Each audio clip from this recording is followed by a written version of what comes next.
السلام علیکم ورحمۃ اللہ وبرکاتہ نحمده ونصلی علی رسولہ الکریم اما بعد۔ قابل احترام بھائیوں، دوستوں، بزرگوں، مائیں اور بہنیں اور بیٹیاں، سلسلہ وار قصہ بیان کر رہا ہوں ہاشم اور سلمہ کا۔ یہ سمجھ لیجئے کہ حضرت محمد صلی اللہ علیہ وسلم کی سیرت بیان کر رہا ہوں، یعنی اوپر کی پشتوں کا۔ اوپر کی پشتوں میں کون کون لوگ گزرے ہیں حضرت آدم علیہ السلام تک، وہ تو بڑی لمبی تفصیل ہے، اس کا تو وقت ہے نہیں۔ میں نے صرف ہاشم اور سلمہ سے شروع کیا ہے کہ حضور صلی اللہ علیہ وسلم کے والد کا نام عبداللہ، عبداللہ کے والد کا نام عبد المطلب، اور عبد المطلب کے والد کا نام ہاشم۔ تو یہ ہاشم سے شروع کیا ہے، اور آپ لوگوں کو میں یہ نام ہدیہ دیتا ہوں۔ جب بھی اللہ تعالیٰ کسی کو لڑکا دے، ہاشم نام ضرور رکھیے۔ کوئی تجارت کرنی ہو تو بھی ہاشم نام رکھ سکتے ہیں، کوئی کمپنی بنانی ہے، کوئی یہ ہے وہ جو بھی ہے، اللہ تعالیٰ اسے برکت دے۔ اور اگر لڑکا لڑکی ہو تو ہاشم اور سلمہ نام رکھیے، انشاءاللہ خیریں ملیں گی، برکتیں ملیں گی۔ اب میں اپنے قصے کا جو مضمون شروع کیا تھا، میں پہنچا تھا عبد المطلب کو مکہ مکرمہ پہنچایا تھا گزشتہ کل جو میں نے مضمون چھوڑا تھا، لیکن ابھی کچھ ترتیب اور کچھ قصے ہاشم کے بارے میں باقی ہیں، اس لیے میں پہلے ہاشم والا مضمون پورا کر لوں۔ پہلے یہ بات ذہن میں رکھیے کہ ہاشم یہ بہت خوبصورت تھے۔ ان کا نام عمرو تھا۔ مکہ مکرمہ میں قحط ہوتا تو ہاشم جو ہے شوربے میں روٹیاں چور کر اہل مکہ کو کھلاتے، اس لیے ان کا نام ہاشم ہو گیا۔ ہاشم کے معنی ہے چورا کرنے کے ہیں، ہاشم اسی کا اسم فاعل ہے، اور بہت خوبصورت تھے۔ سب سے پہلے بنیادی چیز یہ کہ ان کی پیشانی پر نبوت کا نور چمک رہا تھا۔ تو چونکہ یہود، نصارہ، یہ سارے کے سارے مکہ مکرمہ میں آتے تھے، اور یہ مشرکین مکہ اس دور میں جادو کا بھی زور تھا، تو ہر یہودی یا ہر نصرانی آ کر ایک دوسرے کو اشارہ کرتے حرم شریف میں کہ دیکھو وہ بیٹھا ہے، وہ آدمی ہے، اس کی پیشانی پر نبوت کا نور ہے۔ چنانچہ ہر عورت یہ چاہتی تھی کہ ان کے ساتھ نکاح ہو جائے، تاکہ جو ہے وہ نبوت کا نور اس کے پیٹ میں چلا جائے۔ تو روایتوں میں یہ ہے کہ یہ ہاشم بہت پاک دامن تھے۔ حدیث شریف میں آتا ہے، صحیح حدیثوں میں ہے کہ حضور صلی اللہ علیہ وسلم کی یعنی کوئی بھی نبی کہ ان کی نسل میں کوئی بھی زانی پیدا نہیں ہوا ہے کہ زنا کرے، اوپر کی نسل تک اللہ تعالیٰ ان کے خون کو پاک صاف رکھتا ہے۔ تو یہ ہاشم جو ہے چونکہ بہت خوبصورت تھے اور بار بار مکہ والوں کو کھلاتے تھے، تو قصے ان کے بارے میں بہت ہوتے تھے ہاشم کے بارے میں۔ بلکہ روایتوں میں یہ ہے کہ علماء بنی اسرائیل جب آتے تھے ان کو دیکھنے کے لیے، تب باقاعدہ پلاننگ بنا کر آتے تھے، کیونکہ مکہ مکرمہ کے قرب و جوار میں بھی یہودیوں کی بستیاں تھیں، اور مدینہ منورہ میں تو تھی، اور وہ سارے کے سارے انتظار میں تھے کہ ایک نبی آنے والا ہے، ایک نبی آنے والا ہے۔ تو وہ آتے تھے، اور آ کر جب آپ کو دیکھتے تو سجدہ کرتے اور آپ کے ہاتھوں کو بوسہ دیتے۔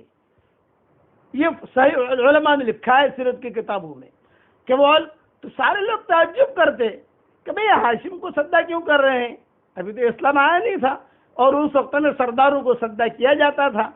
یہاں تک کہ قبائل عرب اور علماء بنی اسرائیل نکاح کے لیے اپنی لڑکیاں ہاشم پر پیش کرتے تھے۔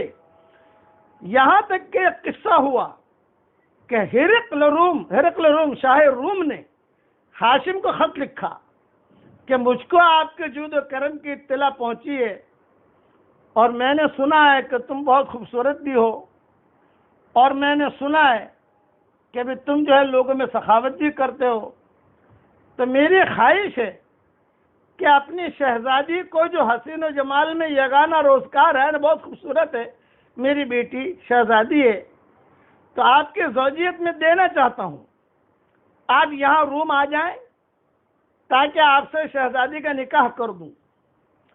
تو ہاشم کو جب یہ خط پہنچا، اصل میں خط اس کو کیسے پتا چلا؟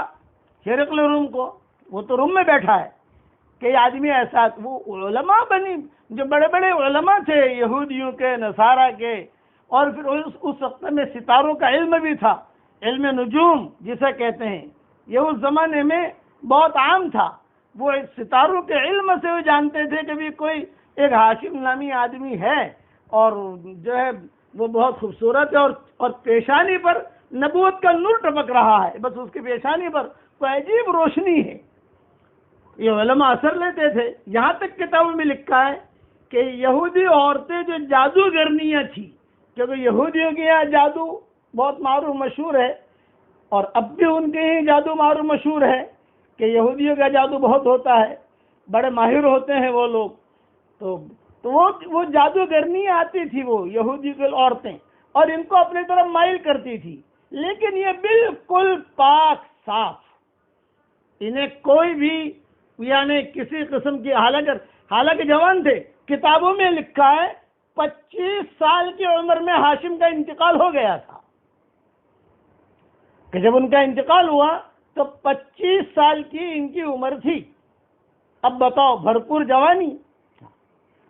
اچھا، سلمہ سے بھی جو نکاح ہوا تو سلمہ سے ان کا نکاح کرنے میں ہر چیز اوکے تھی، لیکن ایک چیز ان کی اشکال تھا کہ میں کروں کہ نہ کروں، کروں کہ نہ کروں۔ لڑکی پسند آ گئی، خوبصورت بھی ہے، سمجھدار بھی ہے، سب کچھ ہے، لیکن وہ اپنے قافلے میں کہتے تھے ہاشم بھی لڑکی تو پسند آ گئی ہے۔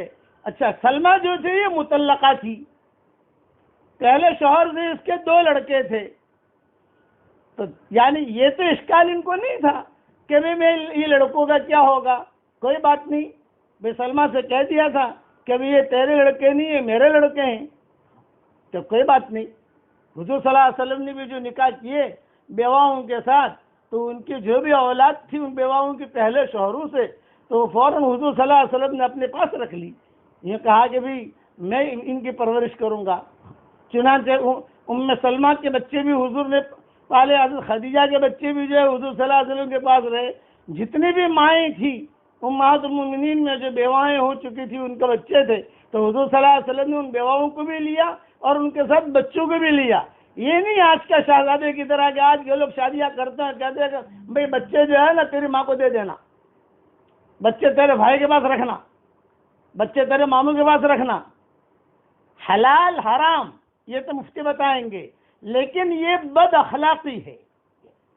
تو ہاشم نے ہر قسم کی چیزیں مان لی، ہرقل روم کو خط لکھ دیا بھی میں تیری لڑکی سے نکاح نہیں کر سکتا، لیکن سلمہ کے ساتھ نکاح کرنے میں ایک اشکال تھا ہاشم کو، جنہوں نے جو اپنے ساتھیوں سے جو قافلے میں تھے ان سے کہا، اور وہ اشکال یہ تھا کہ عرب میں بہت معروف مشہور چیز ہے، اب بھی ہے، اور حضور صلی اللہ علیہ وسلم کے زمانے میں وہ قصے ہوئے کہ مکہ کی عورتیں اور مکہ کے مرد، مدینہ کی عورتیں اور مدینہ کے مرد، تو یہ مشہور تھا، اور حدیثوں میں اس کے قصے بہت آتے ہیں جو ابھی کہنے سننے کا وقت نہیں اس کا، کہ مکہ میں مرد غالب رہتا تھا عورتوں پر، مدینہ میں عورتیں غالب رہتی تھی مردوں پر۔ اب یہ ہاشم مکہ کے، یہ سلمہ مدینہ کی، تو انہیں یہ ہوا کہ یار میں سلمہ پسند تو آ گئی ہے، میں نکاح بھی کر لوں، لیکن اگر ریورس کرنٹ ہوا تو، ریورس کرنٹ کا مطلب یہ ہے کہ بھی یہاں کی عورتیں غالب رہتی ہیں، اور پتہ نہیں یہ جوڑا نبھے نہ نبھے، یہ انہیں ایک اشکال تھا۔ ایک اپنی یہ بھی بات علماء دل کا ہے، اسی لیے حضرت عمر رضی اللہ تعالیٰ نے بھی کہا کرتے تھے حضور صلی اللہ علیہ وسلم سے، میں پہلے بہت بیان کر چکا ہوں کہ حضور نے کہا کہ حضور سے کہا کہ حضرت ہم مکہ مکرمہ میں تھے تو ہماری عورتیں ہمارا بہت کہنا مانتی تھی، اور بہت ہی زیادہ ہماری خدمت کرتی تھی۔ اب مدینہ منورہ میں جب ہماری مکہ کی عورتیں آ گئیں تو انصار کی عورتوں کو دیکھ کر یہ بھی شیرنیاں بن گئی ہیں، یعنی یہ بھی جو ہے مدنی رنگ آ گیا۔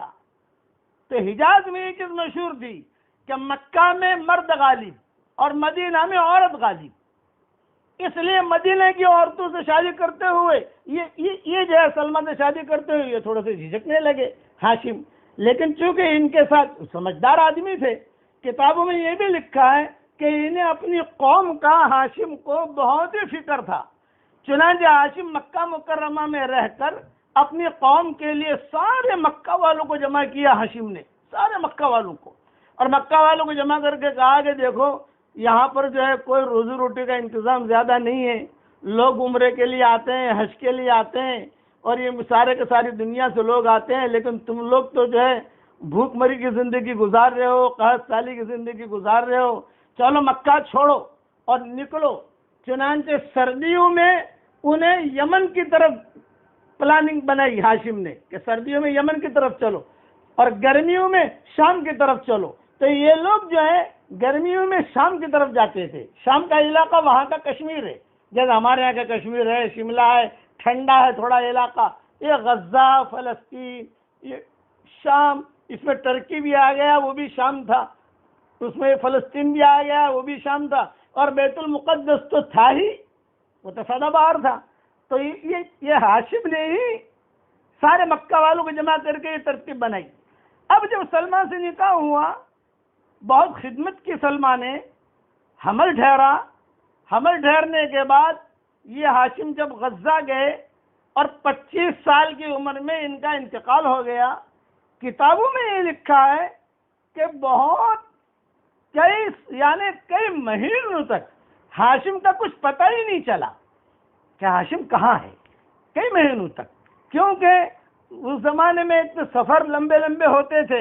اچھا، اسی کے بارے میں یہ لإلاف قریش ایلافہم رحلۃ الشتاء والصیف فلیعبدوا رب هذا البیت الذی اطعمهم من جوع وآمنهم من خوف، یہ آیتیں حضور صلی اللہ علیہ وسلم کو نبوت ملی تو یہ آیتیں اسی قصے میں نازل ہوئی کہ ہاشم نے جو ترتیب بنائی تھی اس میں یہ آیتیں نازل ہوئی۔ میں اس میں آپ کو ایک ہدیہ دے دیتا ہوں، ایک ہدیہ سن لو، ایک ہدیہ سن لو، بعد میں میسج مت کرنا، بعد میں دھیان سے سنتے نہیں ہیں، بعد میں میسج کرتے ہیں۔ علماء نے لکھا ہے کہ ہر فرض نماز کے بعد 7 مرتبہ اگر کوئی آدمی یا کوئی عورت لإلاف قریش والی صورت پڑھنے کی عادت ڈال دے، سنتوں کے بعد، نفلوں کے بعد، تسبیحوں کے بعد، انشاءاللہ قیامت تک کی آنے والی اس کی نسلوں میں فقر نہیں آئے گا، بھوکے نہیں رہیں گے وہ۔ اور بعض علماء نے لکھا ہے کہ دین بھی آئے گا، دنیا بھی آئے گی، کیونکہ اس میں کیا دونوں چیزیں ہیں، بھوک سے بھی بچاؤ اللہ کرے گا، اور فلیعبدوا رب هذا البیت، کس گھر والے کی عبادت کرو، وہ عبادت بھی آئے گی۔ اس لیے یہ میری طرف سے ہدیہ ہے، اس کا معمول بنا لو، ہر فرض نماز کے بعد 7 مرتبہ لإلاف قریش جو ہے آپ پڑھ لیا کرو، لیکن سنتوں کے بعد میں نے بہت پہلے اپنے سبق میں، واٹس ایپ کے سبق میں نے کہا تھا، تو کئی لوگوں نے پڑھنا شروع کیا، اللہ کے فضل و کرم سے ان لوگوں کو بہت فائدہ ہوا الحمدللہ، خود انہوں نے مجھے کہا کہ بھی ہمیں بہت فائدہ ہوا اس سے۔ اچھا، یہ ہاشم چونکہ معروف آدمی تھے، خدا کی شان کہ جب بھی حج کا زمانہ آتا تو ہاشم اعلان کر دیتے۔ اب میں آپ کو حج کیسے سمجھاؤں کہ اس زمانے میں حج کیسے ہوتا تھا، کبھی وقت ملا تو انشاءاللہ سمجھاؤں گا کہ مشرکین حج کیسا کرتے تھے۔ یہ حج شروع سے چلا آ رہا ہے، یہ حج کے مہینے میں وہ آتے تھے اور مزدلفہ میں آ کر گانے سنتے تھے، مزدلفہ بھی ٹھہرتے تھے، مینا بھی جاتے تھے، عرفات بھی جاتے تھے۔ تو یہ ہاشم کہتے تھے تم آئے ہو، تم سارے کے سارے میرے مہمان، پہلے اللہ کے مہمان، بعد میں میرے مہمان۔ اور ہاشم اعلان کرتے تھے حج کے زمانوں میں مکہ مکرمہ میں، اور اعلان یہ کرتے تھے اللہ کے مہمان آئے ہیں، اپنے اپنے گھروں کو چھوڑ کر پہاڑوں پر چلے جاؤ۔ سارے کے سارے مکہ والے مکہ چھوڑ کے چلے جاتے تھے، ان کے کہنے کے اوپر، ہاشم کے کہنے کے اوپر چلے جاتے تھے، اور مکہ کے گھر خالی۔ اور یہ بھی کہتے تھے اپنے گھر خالی کر کے چلے جاؤ، چابیاں رکھ لو وہاں باہر، اور خالی گھر چھوڑ کے مت جانا، بلکہ اس میں اناج بھر کے جانا۔ کوئی 1 مہینہ ٹھہرنا چاہے، کوئی 2 مہینہ ٹھہرنا چاہے، تو یہ ہاشم ترغیب دیتے تھے، اس لیے ان کی مقبولیت بہت تھی، اور بڑے بڑے علماء ان کو دیکھنے کے لیے آتے تھے۔ بلکہ بعض کتابوں میں لکھا ہے کہ بڑے بڑے علماء، پادری، یہ کبھی اپنے گرجا گھروں سے نکلتے نہیں تھے، لیکن جب سنا کہ بھی ایک ہاشم نامی ایک آدمی ہے مکہ مکرمہ میں، تو چلو جا کے دیکھتے ہیں۔ تو کبھی ہاشم سفر کے لیے گئے ہوتے، کبھی اونٹوں کو چرانے کے لیے گئے ہوتے، کبھی مشغول ہوتے، تو یہ علماء ایک دن، 2 دن جو ہے وہاں مکہ میں قیام کرتے ان کا چہرہ دیکھنے کے لیے۔ اور ہاشم کی بیٹھک کہاں تھی؟ جہاں آج کل ملتزم ہے وہیں پر یہ ہاشم ٹیک لگا کے بیٹھتے تھے۔ لوگ کہتے تھے کبھی ہاشم جو ہے، کون ہے بھی ہاشم؟ یہ کہا دیکھو آپ کو جو ہے ملتزم کے پاس ٹیک لگائے ہوئے ملیں گے، وہ بیٹھے ہوئے ملیں گے۔ اب سلمہ سے ان کا نکاح ہوا، 25 سال کی عمر میں ان کا انتقال ہو گیا۔ اب کوئی بھی خبر لینے والا نہیں۔ سب سے زیادہ فکر سلمہ کو تھی، اور ان سے زیادہ فکر مکہ والوں کو تھی کہ بھئی ہاشم کہاں چلا گیا، ہاشم کہاں چلا گیا۔ سلمہ کو تو اس لیے تھی کہ بیوی تھی، اور مکہ والوں کو اس لیے کہ مکہ کا چودھری تھا۔ بھئی اتنا بڑا آدمی کہاں گم ہو گیا؟ بعض مرتبہ آدمی گم ہو جاتے ہیں، اور ایسے گم ہوتے ہیں کبھی جنات اٹھا لے جاتے ہیں۔ ایسے بھی قصے ہوئے ہیں کہ جنات جو ہے وہ آدمی کو لے گئے، اس قسم کے قصے بھی ہوئے ہیں۔ 25 سال تک غائب رہا، 25 سال تک عورت غائب رہی، لڑکا غائب رہا کہ جنات لے گئے۔ حضور صلی اللہ علیہ وسلم کے زمانے میں بھی اس قسم کے قصے ہوئے تھے۔ تبوک جا رہے تھے تو حضور نے فرمایا کہ دیکھو بھئی یہ پہاڑی ہے سامنے، اس پر بہت جناتوں کا بہت اثر ہے، اور یا بھوت پلیت بہت ہے، کوئی بھی جو ہے اکیلا پیشاب کے لیے نہ جائے، اکیلا نہ جائے۔ جانا ہے پیشاب کے لیے تو کسی ساتھی کو اٹھا لے اور اٹھا کر پھر جائے۔ کچھ 1-2 صحابی جو انہوں نے کہا یار کیا ہوتا ہے، سامنے تو پہاڑ ہے، کچھ دکھائی تو دیتا نہیں ہے، اور کسی کو جگانا کرنا ہے ذرا مناسب نہیں ہے، یہ کہہ کر وہ چلے گئے۔ تو کتابوں میں لکھا ہے کہ جب صبح ہوئی تو 2 صحابی غائب تھے، 2 صحابی غائب۔ آپ نے فرمایا ابھی 2 کہاں ہیں؟ اس لیے کہ جب قافلہ چلتا تو آپ صلی اللہ علیہ وسلم گنواتے بھی، دیکھو سب ہے کہ نہیں۔ جیسا فلائٹ میں بیٹھتے ہیں تو فلائٹ میں سارے کے سارے پیسنجر آ گئے کہ نہیں آ گئے، بورڈنگ دیکھتے ہیں کہ بھی سارے کے سارے آئے کہ نہیں آئے۔ بس میں بیٹھتے ہیں تو دیکھتے ہیں کہ سارے کے سارے پیسنجر آئے کہ نہیں آئے۔ تو آپ صلی اللہ علیہ وسلم کا بھی یہی معمول تھا کہ دیکھتے تھے بھئی اب ہمیں تبوک کی طرف جانا ہے، گنو سب ہے کہ نہیں۔ صحابہ نے کہا کہ ارے حضرت وہ میرے پاس ایک آدمی تھا وہ نہیں ہے، دوسرے نے کہا حضرت میرے پاس بھی تھا وہ بھی نہیں ہے۔ ارے کہاں گئے وہ؟ ڈھونڈو ادھر ادھر، ڈھونڈا تو وہ نہیں ملے۔ جب نہیں ملے تو آپ نے فرمایا چلو تبوک۔ تبوک جب پہنچے تو پھر ایک صحابی جو ہے دوڑے آئے۔ آپ نے کہا کہ کون آ رہا ہے؟ یہ فرمایا حضرت وہی ہے جو گم ہو گیا تھا۔ قریب آئے تو پھر آپ نے کہا کہاں چلے گئے تھے تم؟ حضرت جنات مجھے لے گئے تھے یمن، اور یمن سے مجھے بھی یہاں چھوڑا ہے، اب میں آپ کے پاس آیا۔ آپ نے فرمایا میں نے تمہیں منع نہیں کیا تھا کہ تم پیشاب۔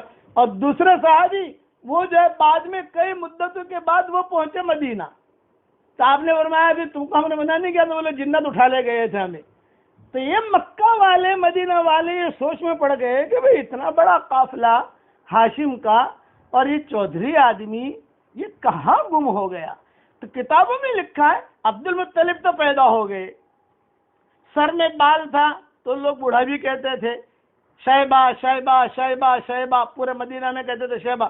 حضور صلی اللہ علیہ وسلم کا ننیال مدینہ منورہ میں تھا، یہ تو سب جانتے ہیں، لیکن وہ حضور کا ننیال جو مدینہ میں تھا اس کی وجہ کیا تھی؟ یہ سلمہ مدینہ کی تھی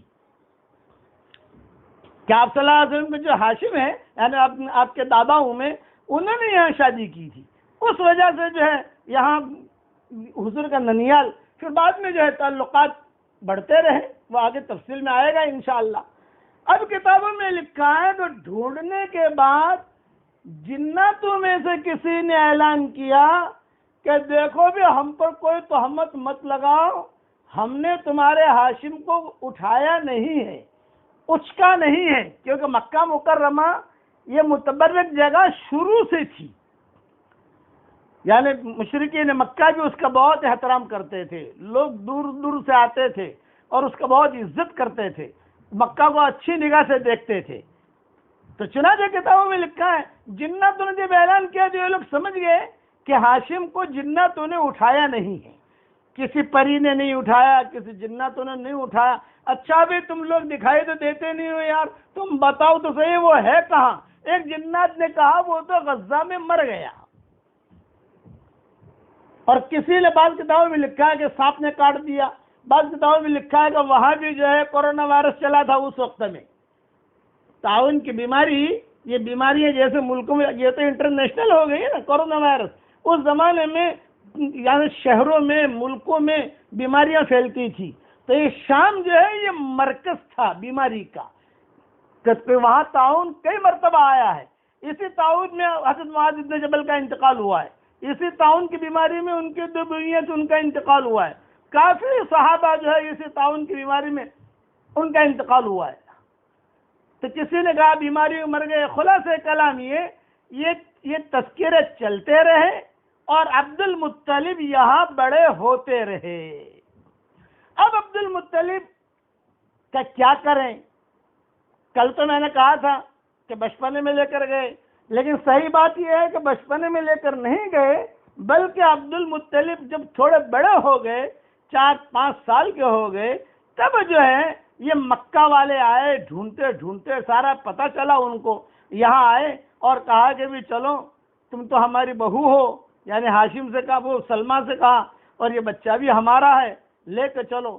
چنانچہ کتابوں میں لکھا ہے کہ عبد المطلب جب 4-5 سال کے ہو گئے تو یہ لے کر آئے، لیکن انہیں بخار بہت رہتا تھا عبد المطلب کو، پھٹے پرانے کپڑے اور بالکل ہی یتیمی ٹپک رہی تھی، اور یہ سلمہ کے چہرے کے اوپر بھی معصومیت ٹپک رہی تھی۔ کیوں کہ 25 سال کی عمر سے ہاشم کا جب انتقال ہوا تو سلمہ کہیے کبھی پہلے شادی کی تو وہاں سے طلاق ہو گئی، 2 بچے ہوئے، اب جو دوسری شادی کی تو اس میں جو ہے فوراً یعنی کچھ 10-15 دن شوہر رہا اور شوہر چلا گیا، تو یہ فکر ٹینشن۔ لیکن مکہ والے جو ان کے رشتہ دار تھے یہ لینے کے لیے کئی اٹھنیاں لے کر آئے۔ کتابوں میں یہ لکھا ہے کہ ہاشم کے بھائی تھے، ان کا نام تھا مطلب، انہوں نے اپنی اٹھنی کے اوپر یہ عبد المطلب کو بٹھایا پیچھے، اور یہ لوگ مدینہ منورہ سے مکہ مکرمہ آئے۔ جب مکہ مکرمہ داخل ہونے لگے تو مکہ میں اعلان ہو گیا ہاشم آ گیا، ہاشم آ گیا، ہاشم آ گیا۔ ہاشم تو نہیں آیا تھا، ہاشم کا تو انتقال ہو گیا تھا، لیکن یہ کہ بھی اس کی بیوی آ گئی، دلہن آ گئی، بھی اس کا بیٹا بھی آ گیا۔ ہاشم چونکہ بہت ہی سمجھدار تھے، جب وہاں انہوں نے شادی کی مدینہ میں تو کتابوں میں یہ بھی لکھا ہے پورے مدینہ والوں کی انہوں نے دعوت کی، ولیمہ کیا ہاشم نے پورے مدینہ والوں کا۔ اور کتابوں میں یہ بھی لکھا ہے کہ جب نکاح ہوا سلمہ سے تو ہاشم نے یہ بھی کہا کہ بھی یہاں کی عورتیں غالب رہتی ہیں، میں مکہ مکرمہ کا ہوں۔ بقیہ تفصیل کل پوری کروں گا انشاءاللہ۔ لو مفتی صاحب تھوڑا بیان کر لو اپنا۔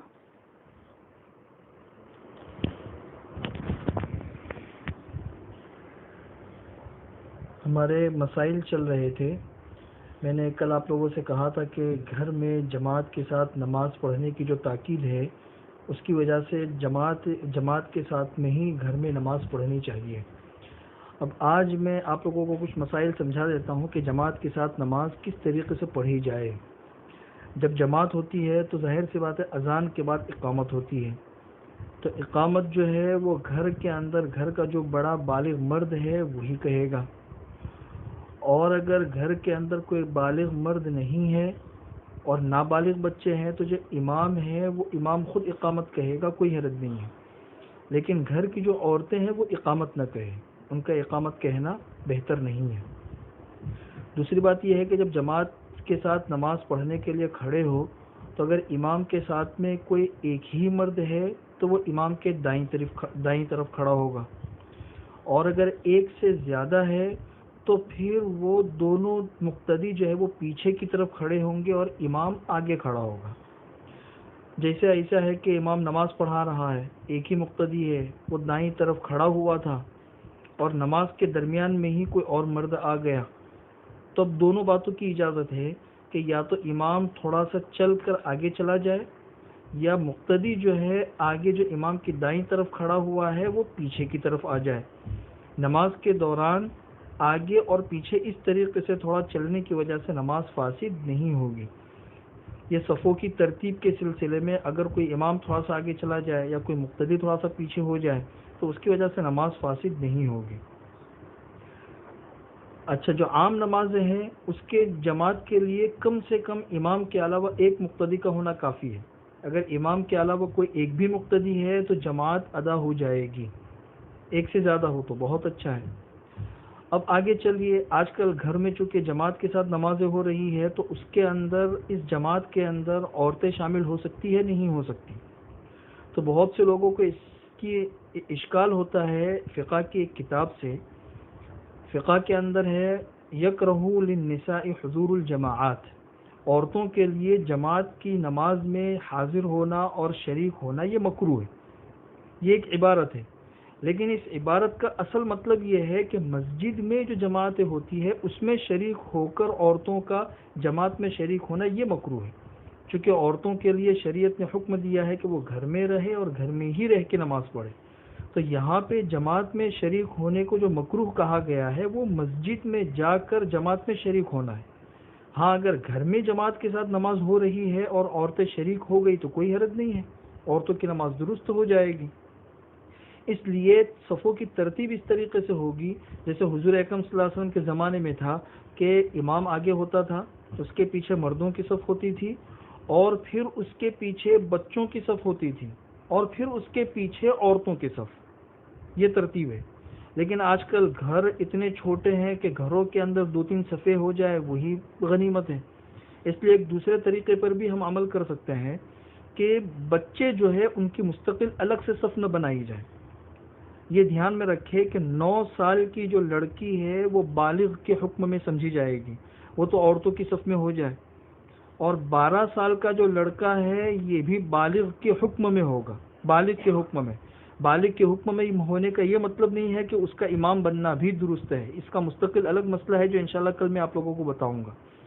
یہ بالغ کے حکم میں ہے، اس لیے وہ مردوں کی صف میں کھڑا ہو جائے، اور باقی جو اس کے 12 سال سے کم عمر کا لڑکا ہے اور 9 سال سے کم عمر کی جو لڑکی ہے تو اب ان کے لیے اجازت ہے وہ چاہے مردوں کی صف میں شامل ہو جائے چاہے عورتوں کی صف میں شامل ہو جائے۔ تو اس طریقے سے مستقل بہت زیادہ صفیں بنانے کی ضرورت پیش نہیں آئے گی۔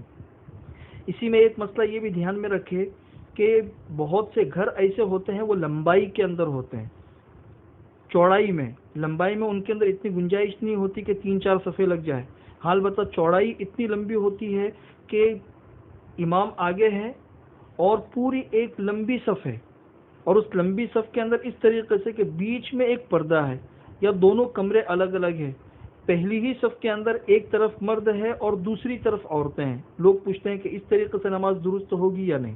تو اگر بیچ میں دونوں کمرے الگ الگ ہیں، بیچ میں پردہ پڑا ہوا ہے، یا بیچ میں کوئی دیوار ہے اور دیوار اور پردے کے اس طرف عورتیں ہیں اور اس طرف مرد ہے، تو بھی ایک صف کے اندر اگر عورتیں ہوں گی اور اسی صف کے اندر مرد ایک طرف ہوں گے تو اس سے بھی نماز درست ہو جائے گی، اس لیے کہ بیچ میں ایک پردہ حائل ہے۔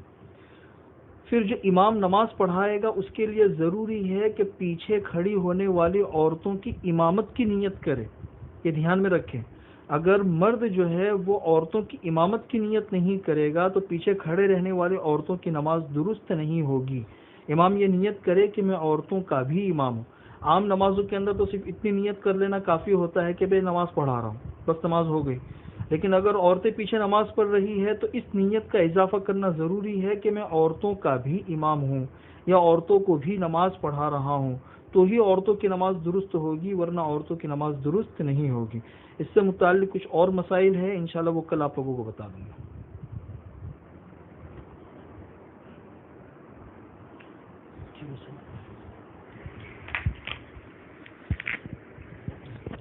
اللهم صل على محمد وعلى آل محمد كما صليت على إبراهيم وعلى آل إبراهيم إنك حميد مجيد اللهم لك الحمد كله ولك المن كله، لك الشكر كله ولك الملك كله، لك الخلق كله ولك الفضل كله، وإليك يرجع الأمر كله، وإليك يصعد الكلم الطيب كله.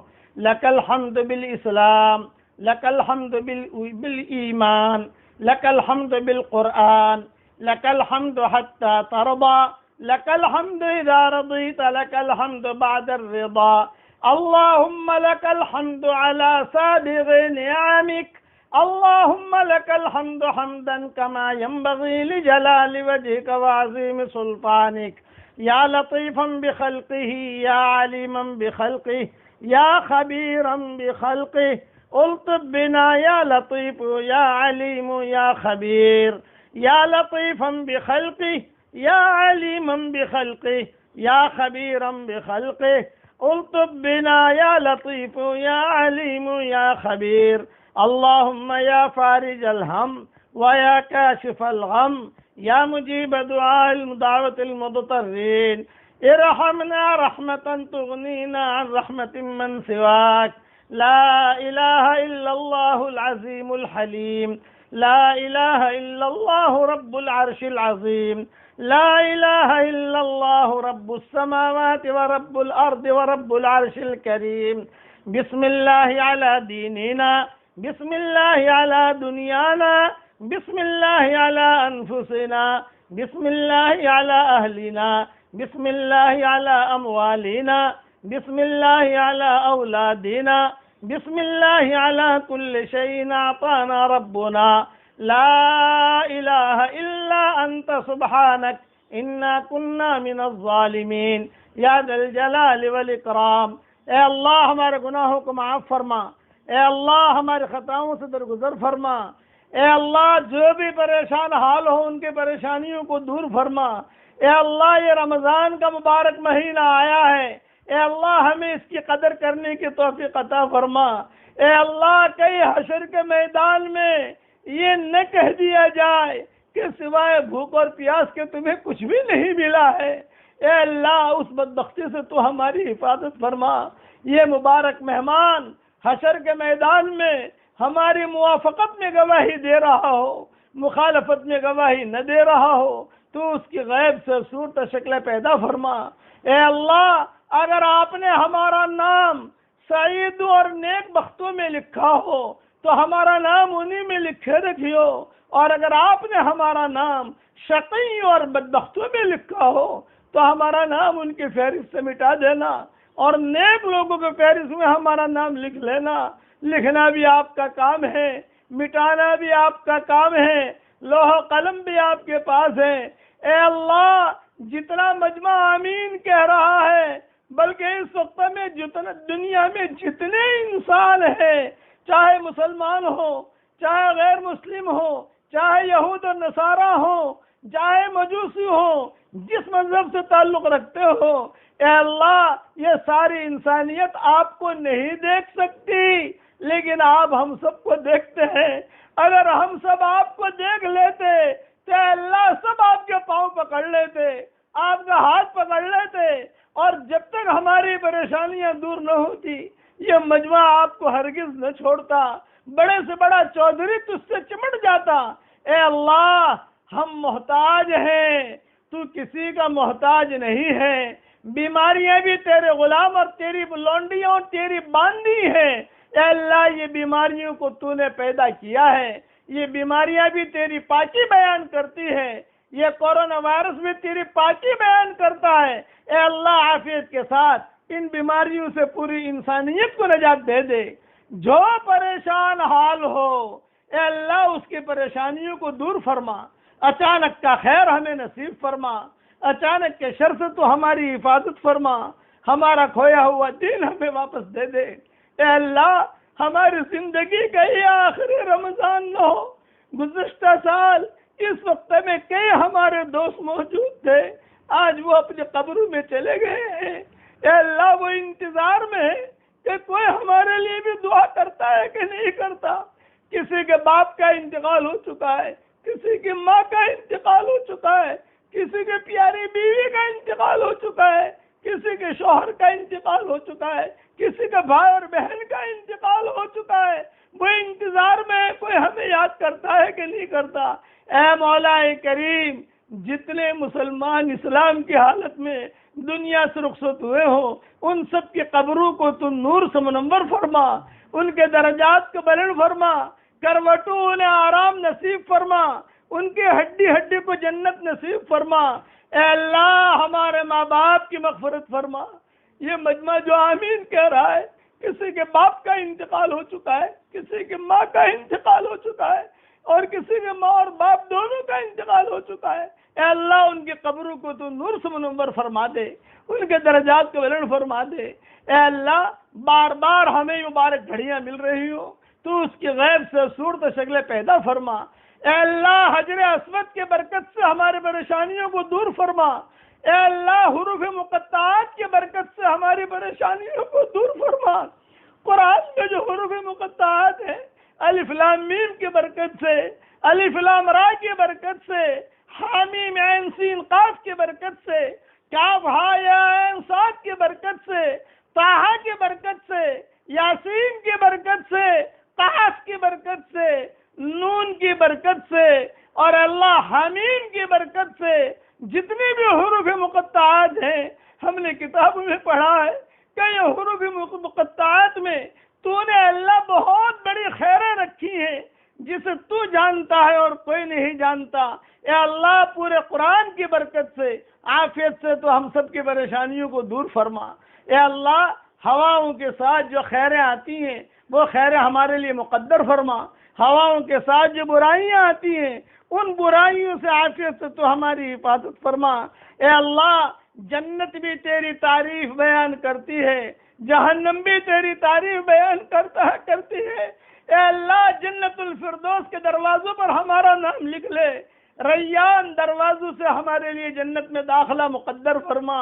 یا حنان یا منان، یا حنان یا منان، ادخلنا الجنت من باب الریان، ادخلنا الجنت من باب الریان۔ اے اللہ، ریان دروازے سے ہم سب کے لیے جنت میں داخلہ مقدر فرما۔ جہنم کی پیٹھوں کے اوپر سے ہمارے ناموں کو مٹا دے۔ اے اللہ، تیرے ابواب بندوں میں شامل فرما دے، اولو الالباب میں شامل فرما دے۔ اے اللہ، جو آمین کہہ رہا ہے، آمین کہہ رہی ہے، اس کے دل میں جو جائز مرادیں ہوں، عافیت سے ان کے جائز مرادوں کو پوری فرما کر اس میں خیر کی شکلیں اور صورتیں پیدا فرما۔ اے اللہ، جو بیمار ہوں، ہسپتالوں میں ہیں، اے اللہ، گھروں پر بیمار ہیں، ان کو شفاء کاملہ، عاجلہ، آجلہ، دائمہ، مستمرہ عطا فرما۔ جن کے لڑکے اور لڑکیاں شادی کے لائق ہیں، غیر شادی شدہ ہیں، بہترین جوڑوں کا ان کے لیے انتظام فرما۔ جو بھی اولاد ہیں، نیک صالح اولاد انہیں نصیب فرما۔ اے اللہ، کوئی کورونا وائرس کی بیماری میں مبتلا ہے، کوئی کینسر کی بیماری میں مبتلا ہے، کوئی ڈائبٹیز کی بیماری میں مبتلا ہے، کوئی گردے کی بیماری میں مبتلا ہے، کوئی گھٹنوں کی بیماری میں مبتلا ہے، اے اللہ، تو ان سب کے لیے شفا کا فیصلہ فرما دے۔ ان سب کے لیے، جانور بھی بیمار ہو تو ان کو بھی شفا دے دے۔ اے اللہ، ہمیں خالی ہاتھ واپس نہ لوٹا۔ تیرے دربار میں کوئی آئے خالی ہاتھ واپس چلا جائے، یہ تیری شان کے خلاف ہے، یہ تیرے علو مرتبے کے خلاف ہے، یہ تیری بلندی کے خلاف ہے۔ تیرے دروازے پر 100 کا قاتل آیا، تیرا دروازہ کھٹکھٹایا، تو نے کھول دیا۔ بدکار عورت آئی، دروازہ کھٹکھٹایا، تو نے کھول دیا۔ اے اللہ، تو ہمارے لیے بھی دروازے کھول دے۔ جنات اور انسانوں کے ہدایت کے فیصلے فرما۔ حضرت محمد صلی اللہ علیہ وسلم نے جتنی خیر کی لائن کی دعائیں مانگی ہیں وہ ساری ہمارے لیے مقدر فرما، اور جن شرور سے پناہ چاہیے ان شرور سے تو ہماری حفاظت فرما، اور اپنے فضل و کرم سے ہماری دعاؤں کو قبول فرما۔ سبحان ربک رب العزت عما یصفون وسلام علی المرسلین والحمد للہ رب العالمین۔